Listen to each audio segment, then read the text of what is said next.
This episode is brought to you by LifeLock. It's tax season, and we're all a bit tired of numbers. But here's one you need to hear. $16.5 billion. That's how much the IRS flagged for possible identity fraud last year. Now here's a good number. 100 million. That's how many data points LifeLock monitors every second. If your identity is stolen, they'll fix it. Guaranteed. Save up to 40% your first year at LifeLock.com/podcast. Terms apply. Hello, this is Simon Brew. I'm the editor of Film Stories magazine, and a very warm welcome to the Film Stories podcast. Come with me. And I show you how deep the rabbit hole goes. And movies that had stories. That the story just sucks them in. This is just the beginning. Film Stories. We would be honored if you would join us. Hello and a very warm welcome to, let me just check, the 123rd episode of Film Stories with Simon Brew. Crikey, I'm old. I am Simon Brew. That's absolutely everything you need to know about me. The podcast, well, I'm here to talk of, the title gives it away really, the stories of films. And I tend to talk about production stories, development stories, behind the scenes stories, marketing stories, release stories, any little story really, any of the bits and bobs that go to make the films that we know and sometimes love. Just that, the films we know and sometimes love. The films I tend to choose for this podcast have a bit of a mainstream leaning really. They're films I'm invested in or interested in to some degree. I don't tend to pick stuff I really don't like. I don't really do snark either, just because I'm not great at snark, and also I just love waffling on far too much about films, as you're about to discover if you're here for the first time. Whether you're here for the first or returning, you're very welcome. But I'm going to crack on now with the first of the two films I'm going to talk about in this episode of Film Stories. As always, I'll play you a clip first, and then I'll come to the story the other side of this. Bottoms up.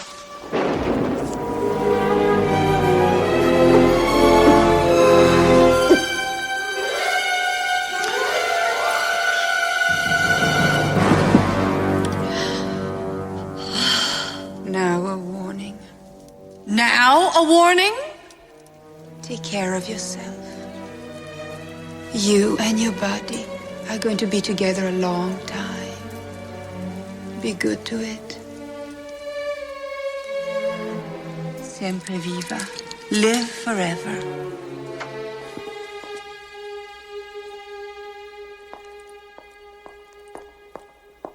Just how good is Meryl Streep's delivery there? That is a clip from 1992's Death Becomes Her, directed by Robert Zemeckis, written by Martin Donovan and David Koepp. The cast headlined by three big movie stars of the day, Meryl Streep, Goldie Hawn and Bruce Willis. And how rare was it to have a big movie in 1992 headlined by two women? And yet that's exactly what happened. But the story of Death Becomes Her, well, it goes back a few years before the release of the film, as you would expect, and it started with writers David Koepp and Martin Donovan. Now, Koepp has gone on since this part of his career to do the likes of Jurassic Park, to direct films. He has written Indiana Jones scripts, but at this point, at the start of their careers really, Koepp and Donovan, they'd written a thriller called Apartment Zero, but their list of credits was on the light side. But they had an idea, as they told Premiere magazine in September 1992, around the time of the film's ultimate release. A terrific article in the magazine. I've drawn on it quite a lot for this particular podcast. But they had a thought about making a Night of the Living Dead film as if Noel Coward had approached it and done it. And so they quietly got to work on a screenplay. And they did it quietly because they knew this was going to be a bit odd. And they waited until it was finished before they looked to put it out to market. So this was now 1989. Now, at the end of the 1980s, the spec script market in Hollywood started to pick up. So we've talked about this before on the podcast. A spec script is basically, as it sounds, a screenplay that is written on spec that isn't being paid for, and the idea is that you write it and then try and sell it, and you'll get a lot more money for selling it if it sells that way, in theory. Prices in the early to mid 90s in Hollywood were going up to $4 million for successful spec scripts at that point. But in the case of Death Becomes Her, well, it was Universal who ultimately bit, but they didn't pay anywhere near that amount of money for it. However, the script had made its way to a couple of Universal executives, and they liked it enough to pick it up for a nominal price. Now, it came at a point where Universal was licking its wounds a bit from expensive flops. And in particular, there's a film directed by Sidney Pollack called Havana, which Robert Redford starred in. That cost $40 million to make. Big Oscar hopes, big box office hopes. The box office returns had come in less than $10 million. So Universal was a little shy on hits at this point. The script for Death Becomes Her batted around the studio for a while. Now, separately, director Robert Zemeckis, well, he was having a bit of time off. He'd just done a 3-year continuous stint where he made Who Framed Roger Rabbit, and then he went on to do the Back to the Future sequels, 2 and 3, back to back. He completed that work. Those last 2 films, of course, done for Universal, was on break. And eventually it was Universal's production head at the time, Casey Silver, who tried to lure Zemeckis back to the studio. He wanted to get him working. He wanted to get him back working for Universal. And it was he who sent the script, Kep and Donovan's script, to Zemeckis for his consideration. As it happens, Zemeckis, a director who's always said he responds to screenplays. If he sees something, he just tries to get it done. Well, he saw something and he just tried to get it done. He wanted in on Death Becomes Her, but he wanted in with conditions, because first of all, he didn't want to do this one on the cheap. He wanted to get a top tier cast for this. It was a dark comedy. He wanted movie stars in it. He wanted to have fun with it. Zemeckis had also, of course, two of his previous 3 films had done groundbreaking visual effects work, and he saw the visual effects potential for Death Becomes Her as well. So he put to Casey Silver that if he did it, he would want to go down that road and really go to town on the visuals of the movie. This bumped the cost for effectively a comedy, a dark comedy, to $40 million. Hugely expensive for a comedic film. Universal, though, well, a movie star headline comedy that with a commercially proven director, well, yeah, it wanted in, and it said yes. Thus, David Kep did a rewrite, and David Kep's recently launched a website where it's davidkep.com, Koepp is how you spell Kep, and he's put earlier drafts of Death Becomes Her on there.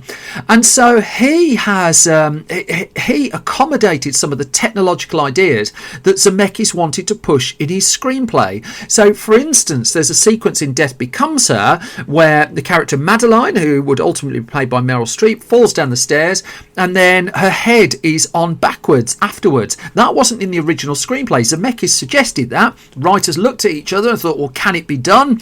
They all agreed it couldn't be done, and so they did it anyway. They put it in anyway, and that was part of the appeal for Zemeckis. He wanted to do some groundbreaking work here.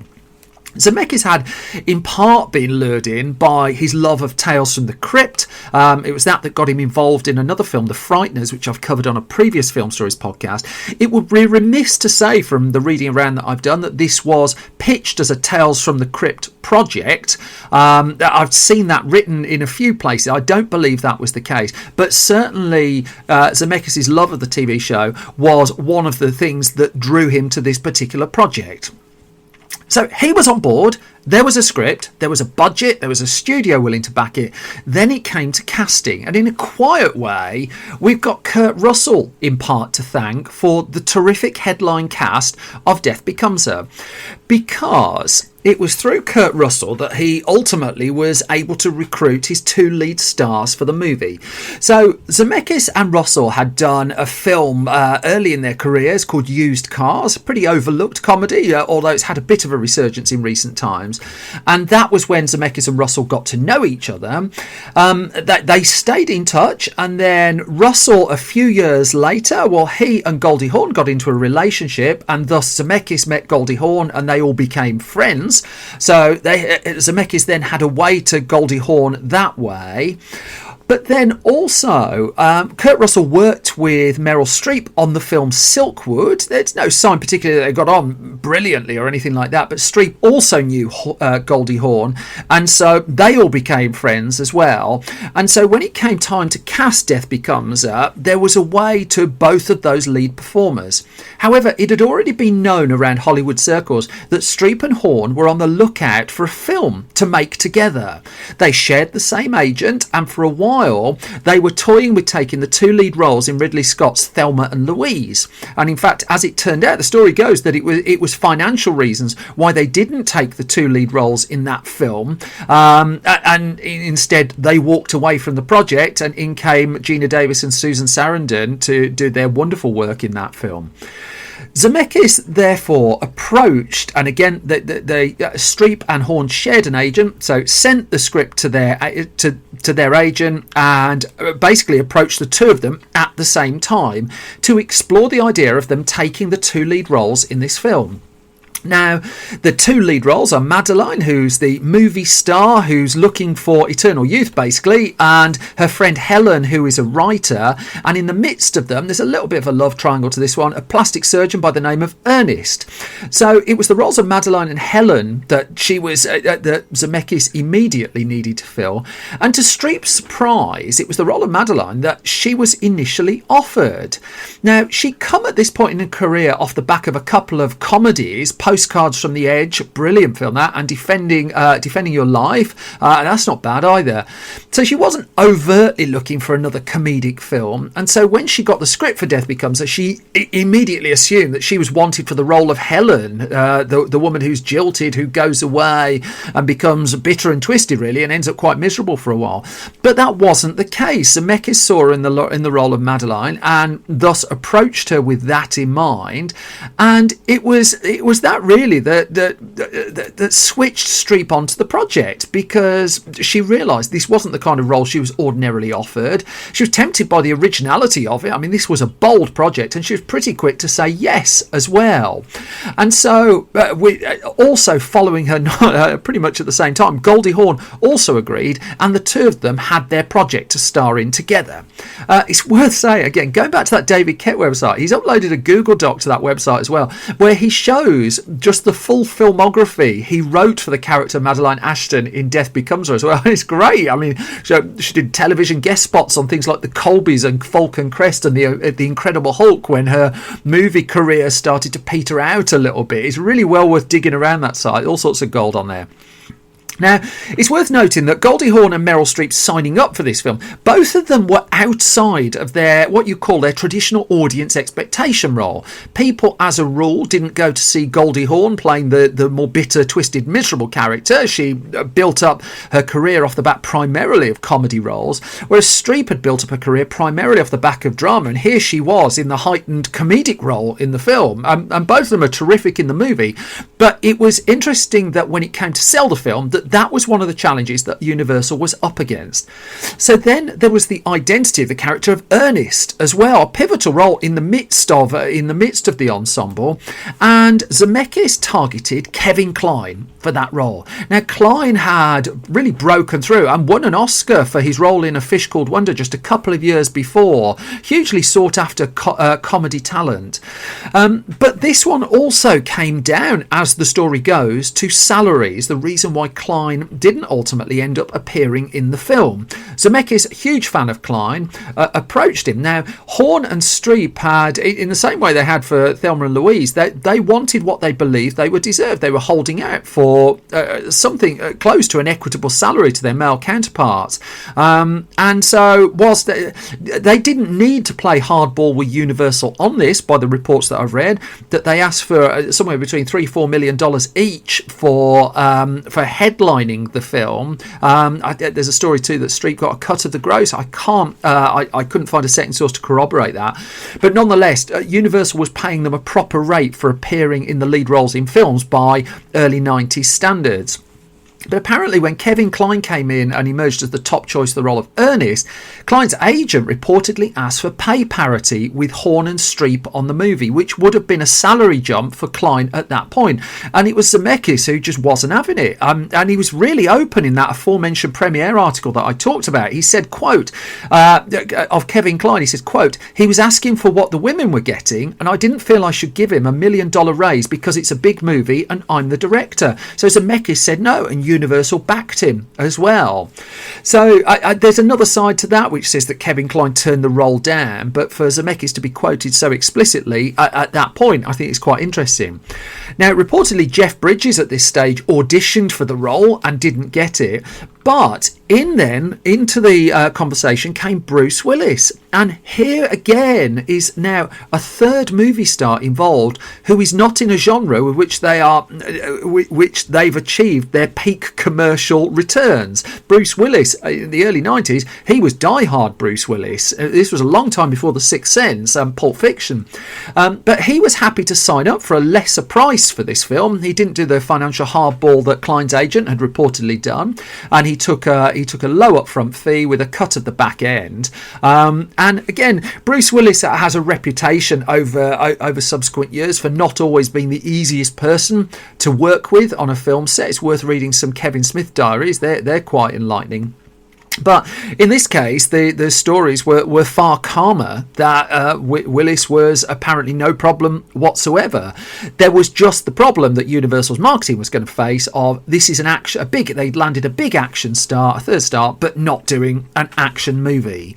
It's worth noting too, before production would begin on this, Hawn, when she came aboard the project, she had some suggestions for her character, Helen. And it was Hawn's idea that Helen goes off and becomes bitter and puts on a dramatic amount of weight, which led to the need for a $25,000 suit to get across the look of Hawn, putting on an awful lot of weight. It also led to a couple of extra scenes going in the movie, which balanced out pretty much the screen time of Streep and Hawn, although Zemeckis was keen to point out again in that premiere piece that they weren't at the point of counting each other's lines or anything like that it was an amiable co-starring production. That said, it was not an easy production. It's shot in and around, it's shot in the California area around Hollywood, primarily on Universal stages. Filming would begin at early December 1991, but again, the timescale for a comedy film, this film would shoot until early April 1992. It's a 5-month shoot for a comedy movie. The second film I'm talking about in this episode of Film Stories was in the can in under 8 weeks, so this was very much out of the ordinary. But then it goes to the scale of what Zemeckis was trying to achieve, because there was really ambitious, groundbreaking visual effects work involved here. So Zemeckis, as he's always seems to be by reputation, was very calm on set, had planned everything out. He knew what he wanted, and the team around him knew what he wanted. Zemeckis would bring people like director of photography Dean Cundey over to the film, and he generally worked with the same people, although he couldn't quite get everyone this time because some of his team were committed to go off and make Batman Returns, which was going to shoot around the same time. Just because there was lots of effects work, though, this was early 90s effects work, so it all had a kind of physical counterpart to it. There was a lot of on-set stuff that needed to be done in order to make the digital side of it work. So, just to give, Meryl Streep would say in interviews afterwards that she didn't really enjoy large parts of making this film, that it was a very slow, long process, and in fact she got a taste of what was in store 2 months before production, when she had to have a full face cast done and had to spend the requisite 20 minutes covered in plaster breathing through a straw, which was required for the aging effects that the model making team were going to put together, and it was very clear that she did not enjoy this process. They were actually using some of the groundbreaking effects work, some of the pathfinding that had been done by Terminator 2 Judgment Day as well in Death Becomes Her, the whole idea of the whole morphing technology when the character Madeline in the movie becomes younger, and again that was done with reference stuff shot in live action and marrying it plates and then going off and do the post-production digital work, which would be extensive on the film. In all, around 10% of that budget, that 40 million budget, had originally been earmarked for effects, but it was overspent in the end by a good $500,000. I think $4.5 million is the story of how much the visual effects side of this film cost. So basically, as much as a movie star on the film. If anything, it was the highest paid, the visual effects were the highest paid star on the film. To give you an idea of just what some of that money was spent on, $500,000 was spent on, get this, 8 remote control puppets of Goldie Hawn and Meryl Streep. Who knows where they are now, because I reckon they could make their $500,000 back just by putting those on eBay. A remote control puppet of Meryl Streep and Goldie Hawn. In fact, animatronic puppets of Meryl Streep's head were created to shoot a particular scene in the film where Madeline comes basically back from the dead to confront Ernest. But this was one of those moments where the practical puppet didn't work. And so in post-production, they had to go back and use CGI to make that look realistic and basically not use the animatronic head in that particular case. There's a moment, I mean, to give you an idea of just the marrying up too of low-tech solutions with high-tech solutions. There's a moment in the film where, no easy way to say this, Meryl Streep's breasts reshape after drinking a potion in the film. The whole idea is she drinks this potion and it makes her younger, and one of the offshoots of her being made younger in the film is her breasts change shape and lift up her body a little bit. I'm doing this as sensitively as I can. So here's a phrase I never thought I'd say. They used a pneumatic bra to try and achieve that effect in shot, but when that wasn't necessarily working very well, they hid Meryl Streep's dresser out of shot, and let's just say some human manipulation was blended in to achieve that particular moment in the film. There was a lot of physical work as well. I mean, there's one point where the characters of Madeline and Helen have a shovel fight, for instance, and Meryl Streep copped Goldie Hawn a good one on this one and gave her a scar as she hit her slightly too hard in their fight scene.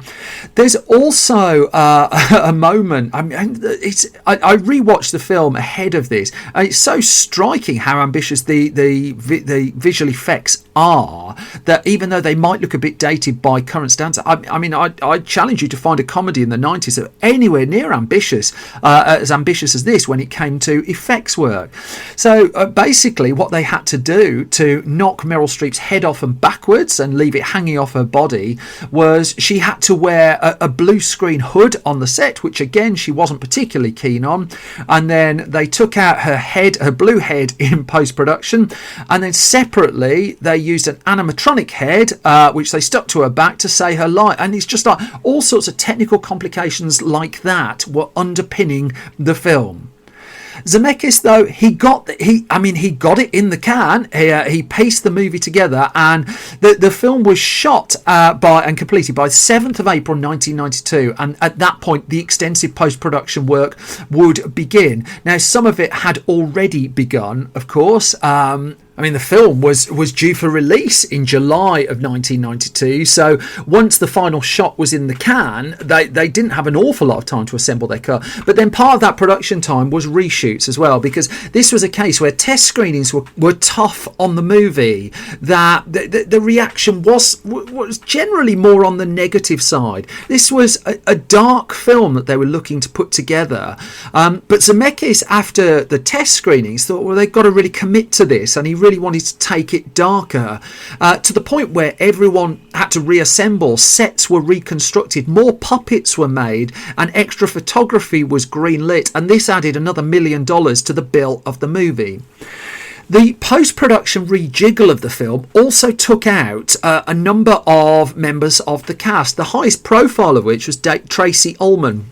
Now, Tracey Ullman had been cast as the girlfriend of Bruce Willis's character in the film, also a bartender as well. And as the Los Angeles Times reported in 1992, when Robert Zemeckis decided to change what he described as a saccharine ending, which would have seen Willis's character running away with Tracey Ullman to escape Meryl Streep and Goldie Hawn's characters, well, it was a bit more conventional, it was upbeat and it was happy, and Zemeckis felt it hadn't captured the tone of the film, which is why the reshoots took place to get the ending that we did, and as a consequence Ullman's character was cut out of the movie altogether.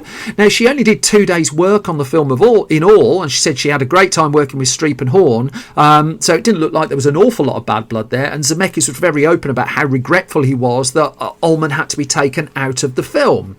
He wanted to go for a much riskier ending, and that's why the reshoots were done.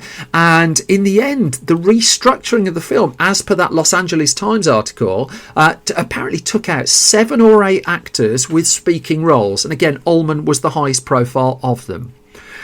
The selling of the film was, there was a little bit of concern at one point about, is a big mainstream dark film like this, can that work?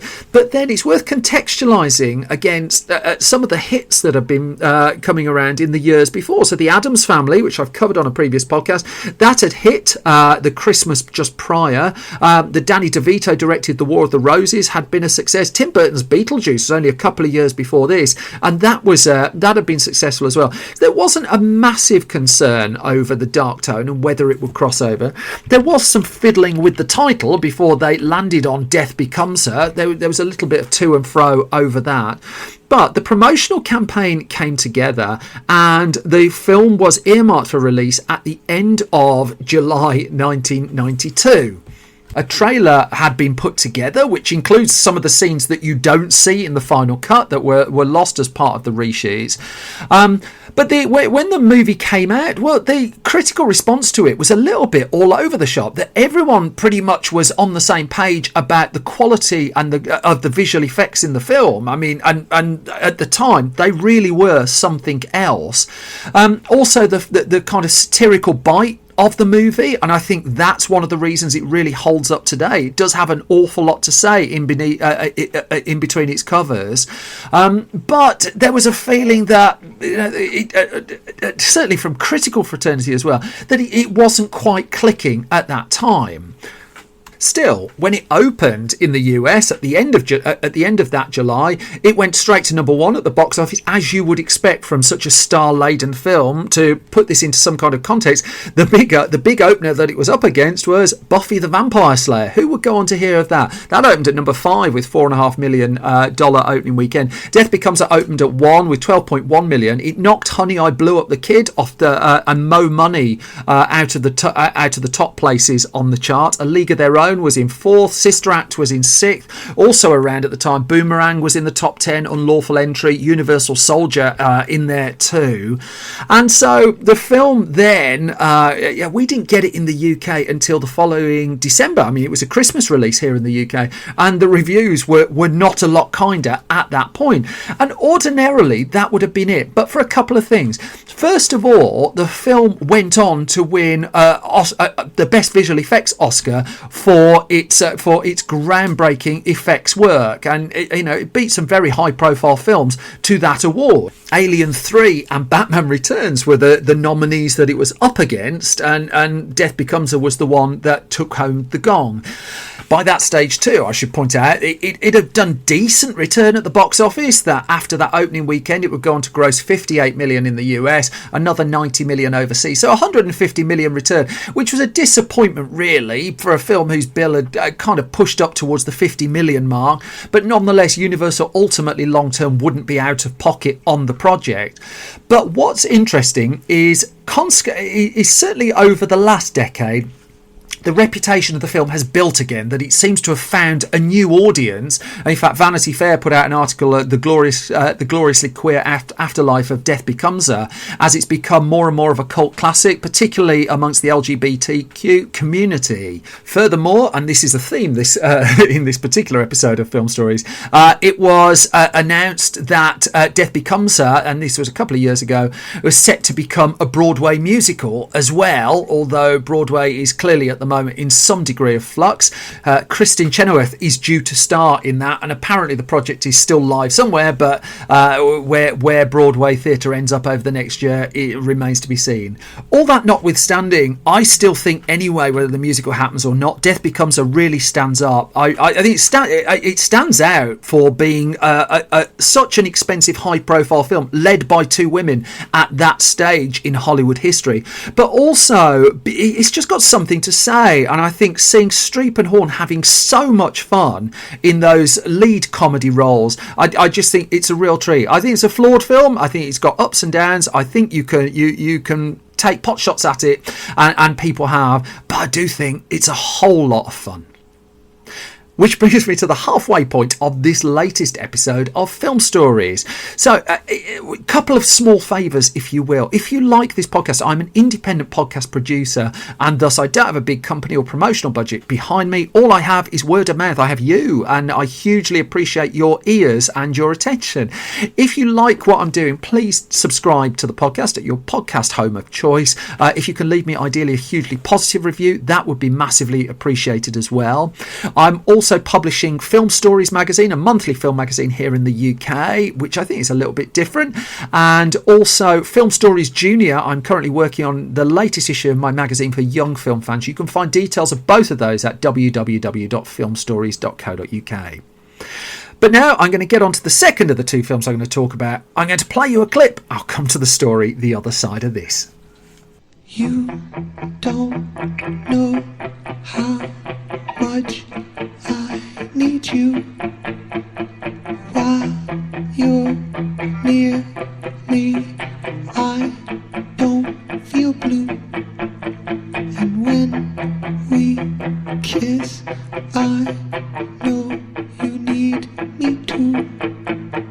I can't believe I found a love that's so pure and true, but it all was That then was a clip from 1998's The Wedding Singer, directed by Frank Coraci, written by Tim Hurley, although others involved, as we're about to talk about. Cast for this one led by Adam Sandler, Drew Barrymore, Christine Taylor in there as well, Matthew Glave. And the story of this one, well, there's almost two genesis stories to it. One, the fact that Drew Barrymore wanted to work with Adam Sandler, and two, the fact that Adam Sandler came up with the idea in the first place. Now, I've talked about Drew Barrymore before on the podcast when I discussed Never Been Kissed, and how that was the maiden project for her production company Flower Films, the first one they were fully hands-on with producing. But Barrymore had actually set up Flower Films in 1994, and she talks in her memoir Wildflower about how she, on a series of films, Scream, Home Fries, Ever After and this one, she and her production team were allowed into the process to learn how to be producers. But then she came to this one as an Adam Sandler fan and wanting to work with Adam Sandler. She's friends with director Tamra Davis, and she directed Billy Madison, one of Sandler's earliest, not huge hits, but certainly one that brought him to attention. And Davis had confirmed to him that, quote, he is such a good person. And so Barrymore was a fan of his work at the time, with a production company that she was starting and looking to build up. She was also on the lookout for romantic movies to make. She wanted to work with Sandler, and she got in touch and suggested that the pair meet up. And they did so. They shared a coffee, and Barrymore pitched the idea to Sandler of the pair of them working together. Now, Sandler was keen, but at that point there wasn't an instant project, so the two of them went back to their respective production companies. Sandler's is still hugely successful, Happy Madison Productions, and they set about developing material. So over the ensuing years, Barrymore would occasionally send him a script that might be of interest, but then one day Sandler rang Barrymore up and said he'd had an idea for a film that was about a guy in a wedding band who was basically jilted at the altar. And he said at that point, when he was talking to Barrymore about it, that there was a screenplay in place, but it was going to need a full rewrite. Now, that script had been penned by Tim Hurley, a regular collaborator with Adam Sandler, and at that point Hurley had written Happy Gilmore and Billy Madison, and two very male-centric films without, I don't think it's going out much of a limb to say much in the way of a convincing female characters in there, that wasn't the focus of the films they were looking to make. But if this was going to be a romantic film, Sandler was aware that it needed to be different. There needed to be more to this. And so he assured Barrymore at that point the script was going to need that rewrite. And so he explained the idea that of the wedding singer left at the altar. Barrymore was interested. Hurley had gone off to write the draft based on that idea. But as Hurley then said, Hurley explored a little bit of the development in an interview with a website, the Zach Smith Writer site. And he said, quote, I was listening to the radio show Lost in the 80s, and I said I want to do a movie set in the 1980s.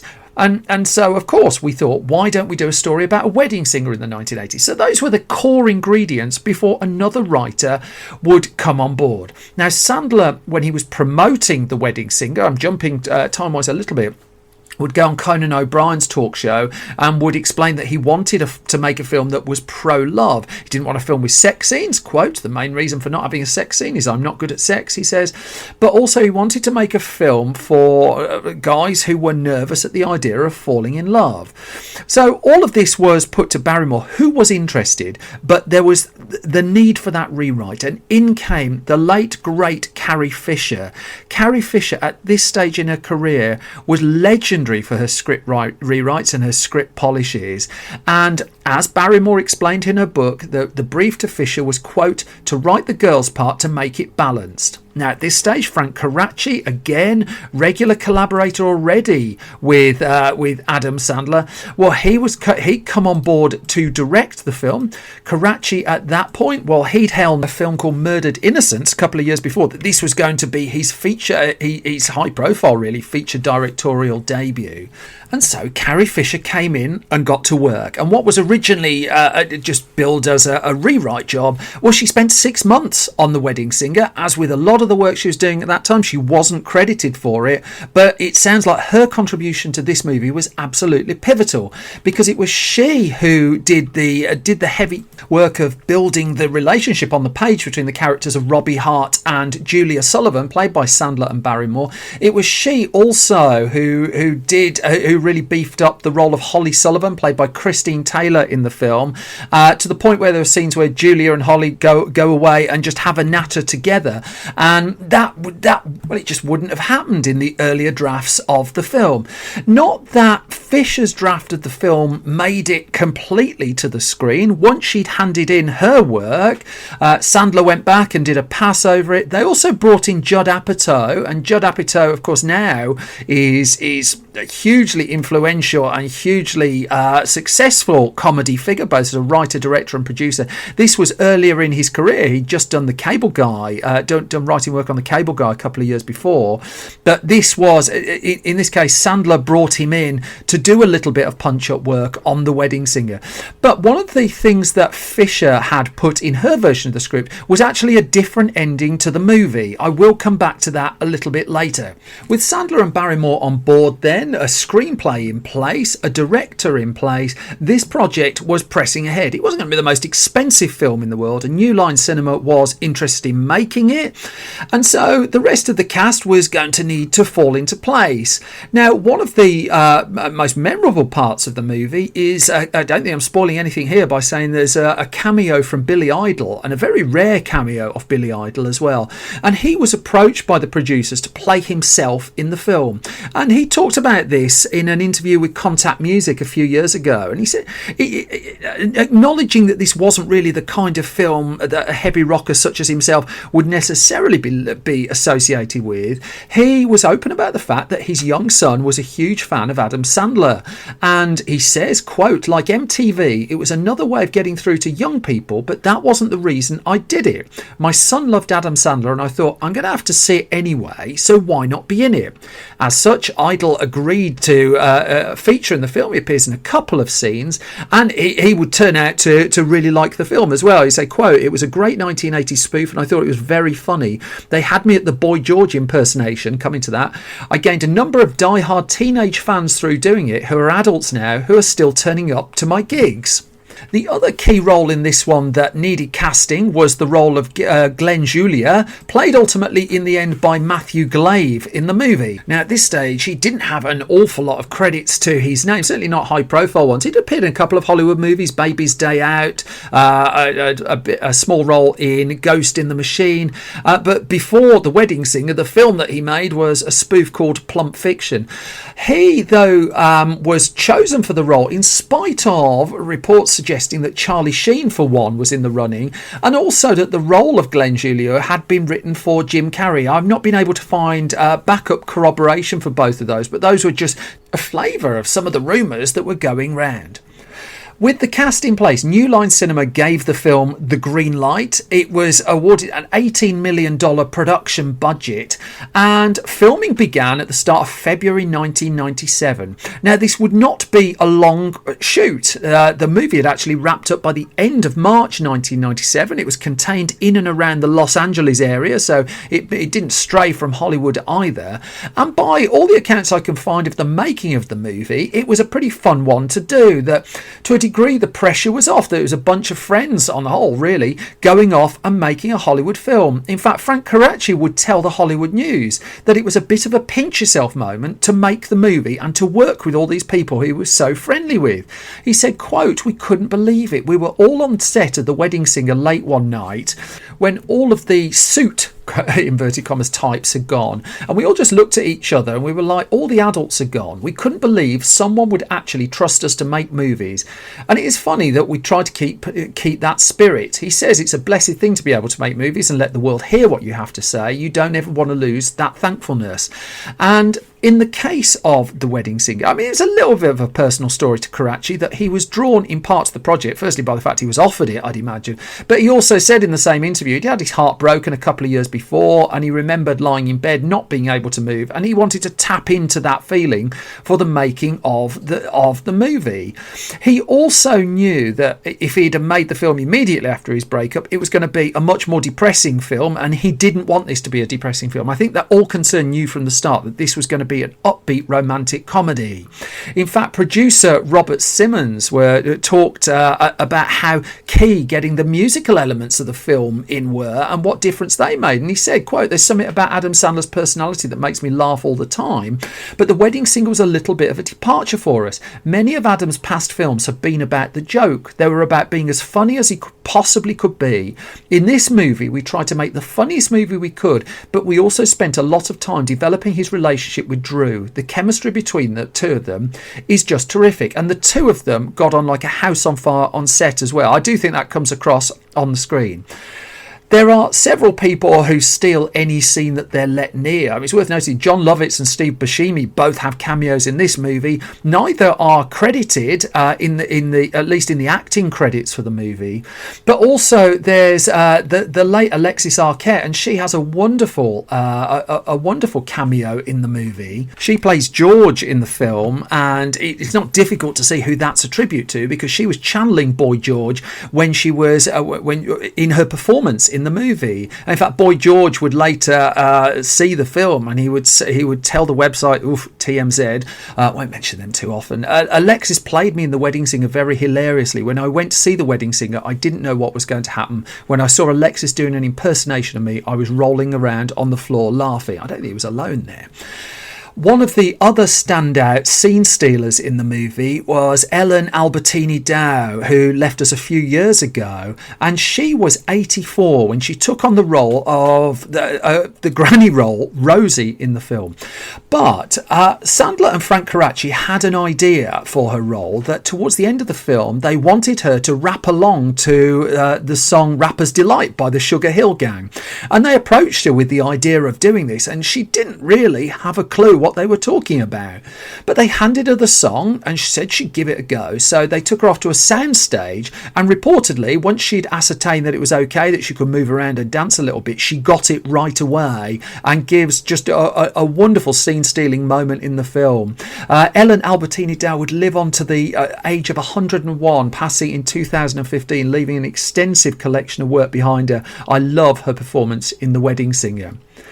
When it came to recording the other musical sections of the film, and it's said sometimes that The Wedding Singer is a musical, there's not actually that many musical numbers in it, although it did turn into a musical, which I'm coming to shortly. But Sandler and his band at that point had released an album fairly recently called What's Your Name. He'd worked with a regular guitar player that he worked with, Teddy Castellucci.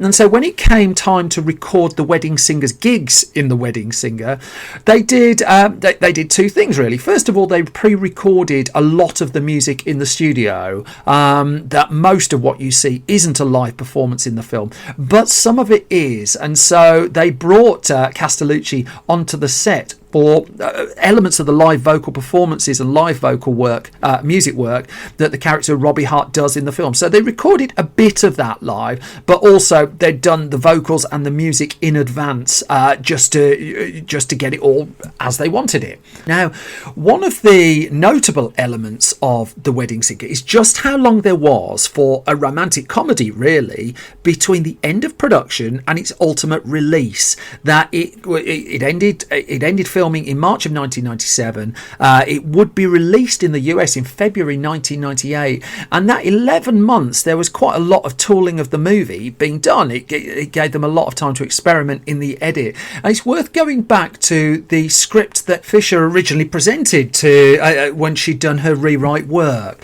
and it was a terrific YouTube channel called Pod Me If You Can, and it went through the differences that you see. So very mild spoilers here, that for instance Fisher had the characters of Julia and Glenn separate at the start, that they weren't engaged, that Glenn was apparently a slightly more softer character, but there was a feeling of obligation when the proposal came, and ultimately Julia and Glenn get together, which sparks the wedding, which The Wedding Singer is then blah blah blah, you know that bit.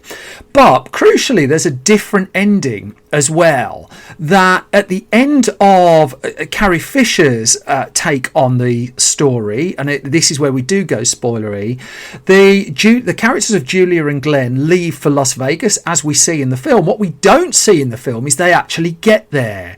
That separately then Adam Sandler's Robbie Hart would have followed on another flight, and on that flight he's writing a song.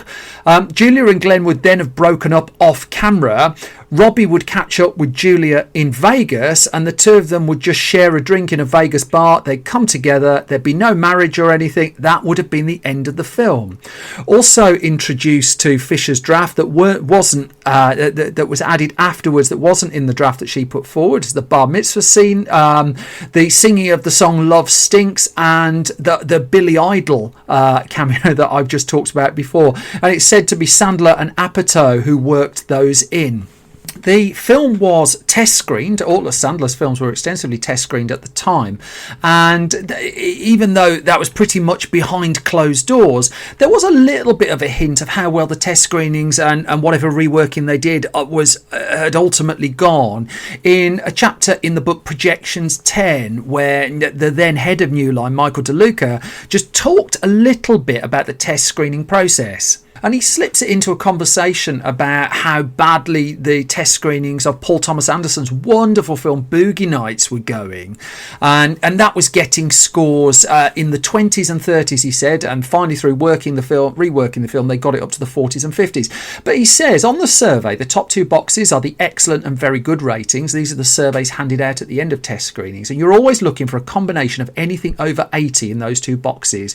Then there's a definite recommend rating. I think the norm is 45, but you're always looking for 55 to 70. 65 suggests good word of mouth.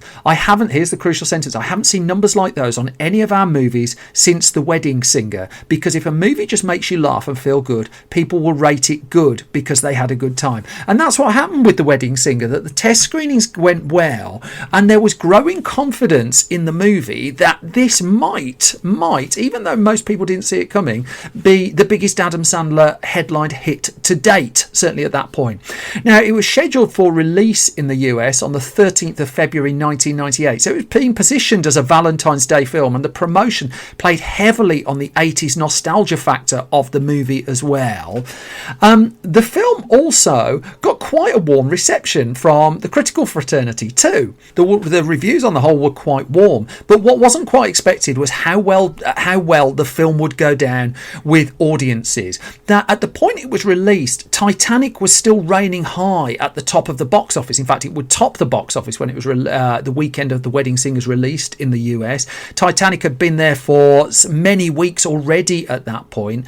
The films that were opening against The Wedding Singer was a big budget Michael Crichton adaptation by the name of Sphere. Remember that one? The Borrowers was landing in the US. The Replacement Killers, Blues Brothers 2000. It was a busy weekend. This was President's Day weekend in the US.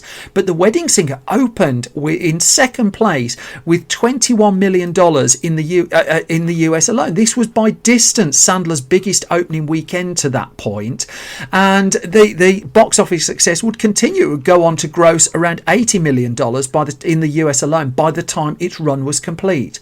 Now, going back to Drew Barrymore's book, she describes how when the film came out, she and her friends rented a bus and they drove around New York on the day of release, and she said we would run off the bus, buy tickets, run in, watch 5 minutes of the film in whatever part it was at that moment, and then scream, run out, get back on the bus, blast Daft Punk's album Homework and go to the next stop, all while dancing the entire way. They knew they had a hit on their hands, and she says by the end of the night they all went to the restaurant Elaine's in New York and the celebration was on. Lots of the studio team were there already. They knew it was going to be a hit, and it wasn't going to be a small hit either. The soundtrack too was a hit. In fact, it was so successful that a second soundtrack album was released too. We ultimately got the film in the UK in May, so we had to wait a couple of months, but by that point its reputation was coming before it, and it wasn't quite the hit out of nowhere in the UK, but it was still a sizable smash.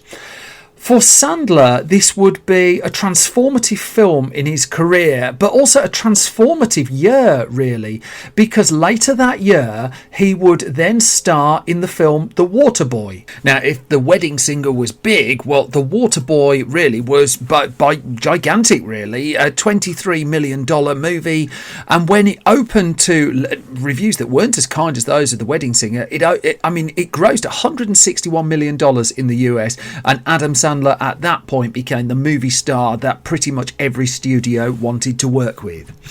In terms of Sandler and Drew Barrymore, they too would seek out further projects. They tend to be around a decade apart, but they would reunite for both 50 First Dates and for Blended, neither of which really hits anywhere near the heights of The Wedding Singer, I'd argue.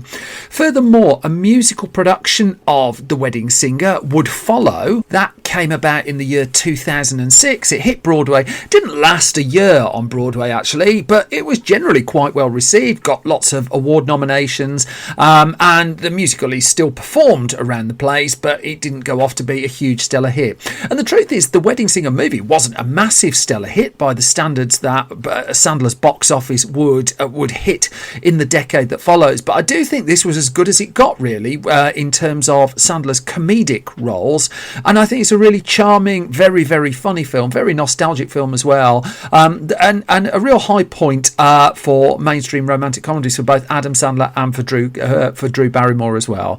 I suspect even when I played the clip at the start, those of you who are fans of the film had a great big grin on your face, and that's kind of the effect the film has for me as well. Which brings me to the end of another episode of Film Stories. So if I can just do a couple of bits and bobs here. You can find more from me on Twitter at Simon Brew. You can find the entire Film Stories project. That's hiding at Film Stories Pod. We're on Facebook as well, facebook.com/Film Stories Online. You can find video exclusive Film Stories at youtube.com/Film Stories. I mean, as it had happened. Also, Film Stories magazine is on sale. You can find more on that at our website www.filmstories.co.uk. That website is updated every weekday with news and features as well. And as this podcast is being recorded, we're knee deep in the latest issue of our magazine for young film fans, Film Stories Junior. So we've got more bits and bobs on the way, and also I'll be as soon as this podcast is done, I'm going to get working on the next one. Most important thing, as always, stay safe, take care of yourselves. I'll be back next week with another bunch of film stories. Look after yourselves, and bye-bye.